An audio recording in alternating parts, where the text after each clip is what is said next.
Yo'q, men sakrashni xohlamayman deydi, lekin dugonasi baribir uni ko'prikdan itarib yuboradi. 2018-yil yozida 16 yoshli Jordan Hodgson do'stlari bilan Vankuver yaqinidagi parkka bordi. Bu guruhda uning eng yaqin dugonasi Taylor ham bor edi. Bu hikoyamizning eng asosiy qahramoni. Mount Rainier parkida taxminan 7 qavatli uy balandligidagi ko'prik bor edi.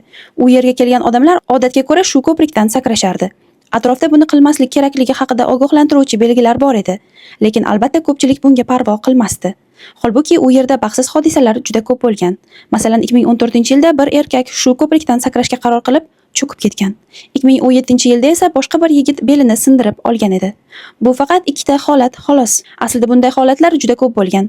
Mana shunday mahalliy an'ana bor edi bu ko'prikda. Jordan ko'prikda turib do'stlari qanday qilib xursand bo'lib sakrashayotganini kuzatardi. Ular adrenalin ichida qichqirishardi, kulishardi, xursand bo'lishardi. Umuman olganda ularga bu juda qiziqarli tuyulardi. Keyin navbat Jordanga keladi. U panjara yoniga yaqinlashdi va birdan sakrashi kelmayotganini tushundi. U qo'rqib ketdi. Yuragi shu qadar tez urardiki, go'yo tomog'iga tiqilib qolgandek edi. Ikki qo'l bilan panjarani mahkam ushlab, pastga qarardi.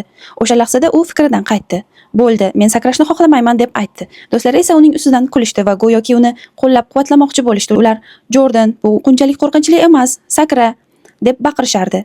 Bir payt Taylor Jordanga qarab, "Sen menga sakrashga va'da berganding" deb aytadi.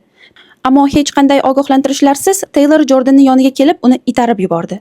Bir necha soniya ichida Jordan 7 qavat balandlikdan pastga qulay boshladi. Uning qo'llari instinktiv ravishda panjaraga yetishga urinardi, lekin panjara endi yonida emas edi. Qiz tanasini yig'ib olishga urindi, ammo u shu qadar tez qulayotgan ediki, buni uddalay olmasdi. Bir lahzadan so'ng Jordan ko'krak qafasi bilan yerga urildi. Bunday balandlikdan suvga tushganda suv beton kabi qattiq tuyuladi.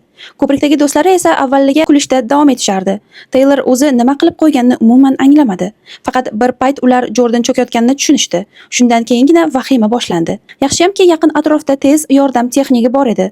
U darhol suv tomonga yugurib bordi va Jordanni qirg'oqqa olib chiqishga yordam berdi. Qirg'oqda Jordanning tanasi atrofida odamlar to'planib qoldi. Qiz sekin ko'zlarini ochdi. U o'zini yaxshi deb o'yladi, lekin unday emas edi. Adrenalin uning tanasini shu qadar egallab olgandiki, u og'riq sezmayotgan edi. Ammo u nafas olishga uringanida nafas chiqara olmay qoldi. Zarba oqibatida uning 6 ta qovurg'asi singan edi. Qovurg'alardan biri uning o'pkasini teshib yuborgan. Jordan 3 kun koma holatida yotdi. Jordan kasalxonada hayoti uchun kurashayotgan paytda uning yiqilgani aks etgan video internetda virusga aylandi. Ya'ni do'stlari bu videoni ham tarmoqqa joylagan edi. Internetdagi odamlarning reaksiyasi deyarli bir xil edi. Taylorni hibsga oling. 2018-yil sentyabr oyida Taylor Smith hibsga olindi, ammo atigi 2 kungagina xolos. Keyin uni qo'yib yuborishdi.